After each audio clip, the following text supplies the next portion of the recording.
Hello everyone, कैसे हैं आप लोग। आशा करता हूँ आप लोग बढ़िया ही होंगे और आप लोग की एग्जाम की तैयारी और अच्छे तरीके से चल ही रही होंगी। तो आज के इस वीडियो में मैं आपको बताने वाला हूँ क्लास 12th हिंदी के top 50 most important objective question को, जो कि आपके आने वाले बोर्ड एग्जाम के लिए काफ़ी ज़्यादा इंपॉर्टेंट रहने वाला है। तो आप लोग वीडियो को अच्छे से और ध्यानपूर्वक और लास्ट तक जरूर देखिएगा, क्योंकि इसी से कई सारे क्वेश्चन आपको बोर्ड एग्जाम में भी देखने को मिल जाएगा। तो चलिए शुरू करते हैं फर्स्ट क्वेश्चन से। और फर्स्ट क्वेश्चन क्या है हमारा कि शेर सिंह का शस्त्र समर्पण नामक आख्यान काव्य किसके द्वारा लिखा गया है। शेर सिंह का जो शस्त्र समर्पण है ये किसके द्वारा लिखा गया है, तो जयशंकर प्रसाद के द्वारा लिखा गया है, यानी कि ऑप्शन नंबर बी हो जाएगा इसका। अब अगला क्वेश्चन है हमारा कि भगत सिंह का जन्म कहाँ हुआ था। तो भगत सिंह जो है वो एक लेख और एक पत्र के लेखक हैं, और इनका जन्म कहाँ पे हुआ था, तो बग्गा चौक नंबर 105 गुगेरा ब्रांच लायपुर, जो कि वर्तमान समय में पाकिस्तान में है। यहाँ पर भगत सिंह का जन्म हुआ था, यानी कि ऑप्शन नंबर डी हो जाएगा इसका।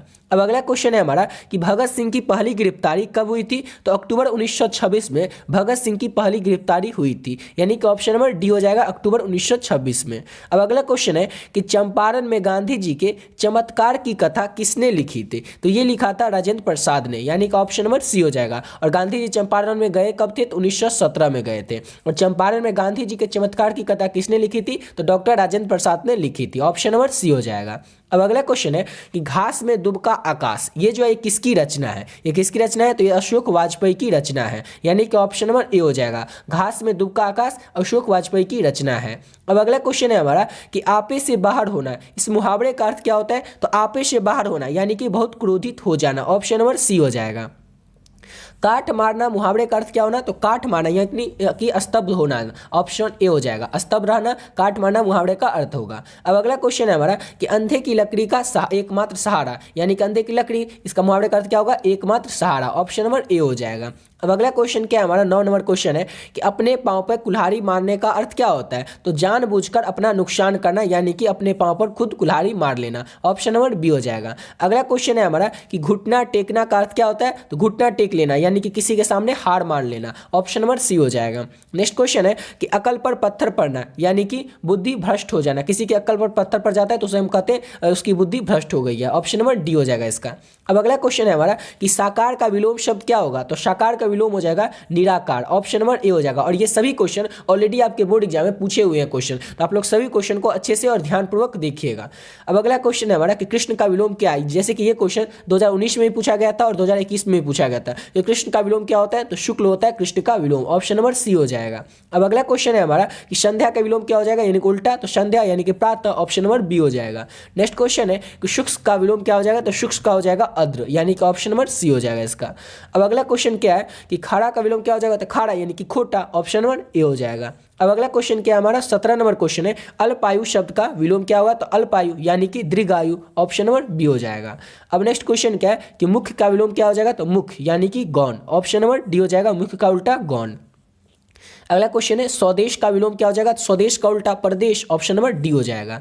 अब नेक्स्ट क्वेश्चन क्या है कि उन्नति का विलोम क्या हो जाएगा, तो उन्नति यानी कि अवनति, ऑप्शन नंबर सी हो जाएगा। उन्नति यानी इसका उल्टा अवनति, ऑप्शन नंबर सी हो जाएगा। अगला क्वेश्चन है अंत का विलोम क्या हो जाएगा, तो अंत का विलोम हो जाएगा आदि, अंत, और इसका उल्टा आदि, ऑप्शन नंबर बी हो जाएगा। अब अगला क्वेश्चन क्या है हमारा कि द का उच्चारण स्थान क्या है। ये क्वेश्चन आपके बोर्ड एग्जाम में 2023 में भी पूछा गया था कि द का उच्चारण स्थान क्या है, तो दंत हो जाएगा, ऑप्शन नंबर बी हो जाएगा, द का उच्चारण स्थान दंत। अगला क्वेश्चन है बालकृष्ण भट्ट की रचना बातचीत क्या है, तो बालकृष्ण भट्ट की जो रचना बातचीत है वो क्या है, तो एक ललित निबंध है, ऑप्शन नंबर डी हो जाएगा इसका।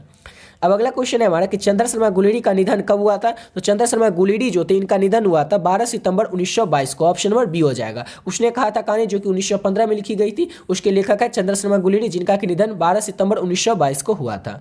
अगला क्वेश्चन है जयप्रकाश नारायण के माता पिता का नाम क्या था, तो जयप्रकाश नारायण जो कि संपूर्ण क्रांति जो भाषण है उसके लेखक है, उनके माता पिता का नाम क्या था, तो फूलन रानी एवं हर्षु दयाल जयप्रकाश नारायण के माता पिता का नाम था। और 2021 में इस तरह से क्वेश्चन पूछा गया था कि जयप्रकाश नारायण के पिता का नाम क्या था, तो उसमें हर्षु दयाल ऑप्शन में था। तो आपको याद रखना है कि जयप्रकाश नारायण के माता पिता का नाम फूलन रानी एवं हर्षु दयाल था।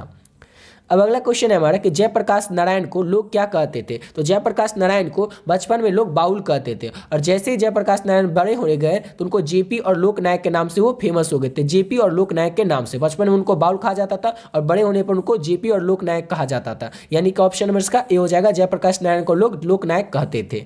अब अगला क्वेश्चन है रिस्ट्रिक्शंस ऑफ इंडियन पॉलिटी पुस्तक किसने लिखी है। ये भी क्वेश्चन कई बार आपके बोर्ड एग्जाम में पूछा जा चुका है, 2022 में जैसे कि पूछा गया था कि रिस्ट्रिक्शंस ऑफ इंडियन पॉलिटी पुस्तक किसने लिखी है। तो इसको लिखा है जयप्रकाश नारायण ने। ऑप्शन नंबर सी हो जाएगा, जयप्रकाश नारायण ने रिस्ट्रिक्शंस ऑफ इंडियन पॉलिटी पुस्तक को लिखा है।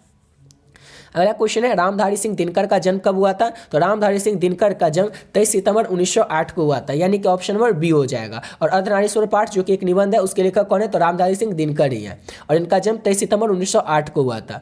नेक्स्ट क्वेश्चन है कि दिनकर को किस गद्य पुस्तक पर साहित्य अकादमी पुरस्कार मिला था। तो रामधारी सिंह दिनकर को मिला था संस्कृति के 4 अध्याय के लिए गद्य, जो कि गद्य खंड के है, इस पर साहित्य अकादमी पुरस्कार मिला था। किसको मिला था, तो रामधारी सिंह दिनकर को। ऑप्शन नंबर सी हो जाएगा। अगला क्वेश्चन है अज्ञे जी का जन्म कब हुआ था, सॉरी कहां हुआ था। तो अज्ञे जी का जन्म हुआ था कसैया कुशीनगर उत्तर प्रदेश में। ऑप्शन नंबर डी हो जाएगा। सचिदानंद हीरानंद वात्सल अज्ञे जो है इनका जन्म हुआ था कसैया कुशीनगर उत्तर प्रदेश में। और अज्ञे के द्वारा लिखी गई कौन सा चैप्टर आपके पाठ्य पुस्तक में, तो रोज जो कि एक कहानियां और जिसके लेखक कौन है, तो अज्ञे हैं। अब अगला क्वेश्चन है कि सुंदर का पर्यायवाची क्या हो जाएगा। तो सुंदर यानी कि शुरभी हो जाएगा। पर्यायवाची मतलब उसी का और नाम क्या हो जाएगा, तो सुंदर को हम शुरभी भी कहते हैं। ऑप्शन नंबर ए हो जाएगा।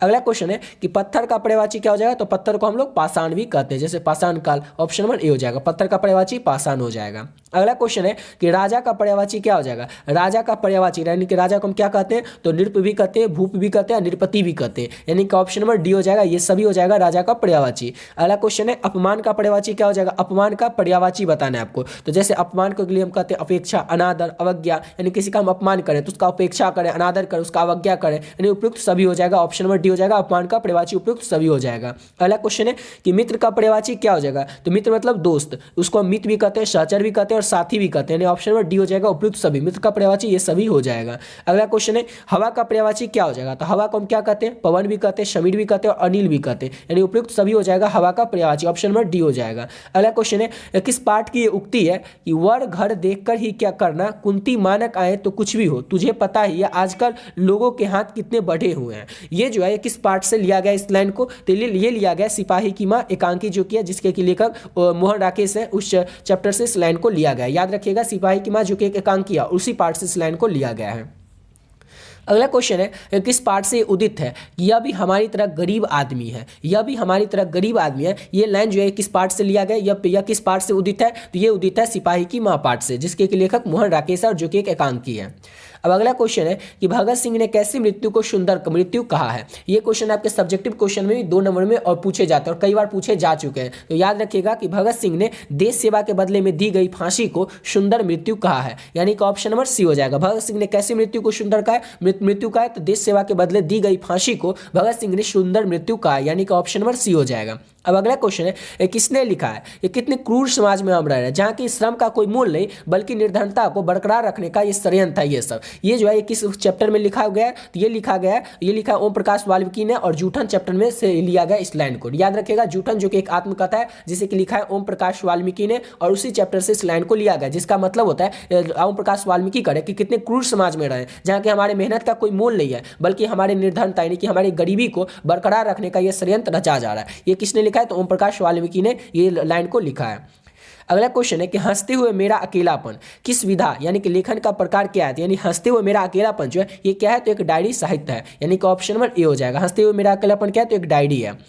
अगला क्वेश्चन है उदय प्रकाश की कौन सी कहानी है। 4 ऑप्शन में से आपको बताना है कि उदय प्रकाश की कौन सी कहानी है, तो दरियाई घोड़ा, तिरिच और अंत में प्रार्थना, पॉल गेमरा का स्कूटर, पीली छतरी वाली लड़की, देतेत्र के दुख, अरेबा परेबा, मोहनदास, मोंगालिस। ये चारों जो है ये सभी जो है ये तीनों ऑप्शन हो जाएगा, यानी कि सभी जो उपयुक्त सभी ये उदय प्रकाश की कहानी है। याद रखिएगा जितनी है ये सभी उदय प्रकाश की ही कहानी है।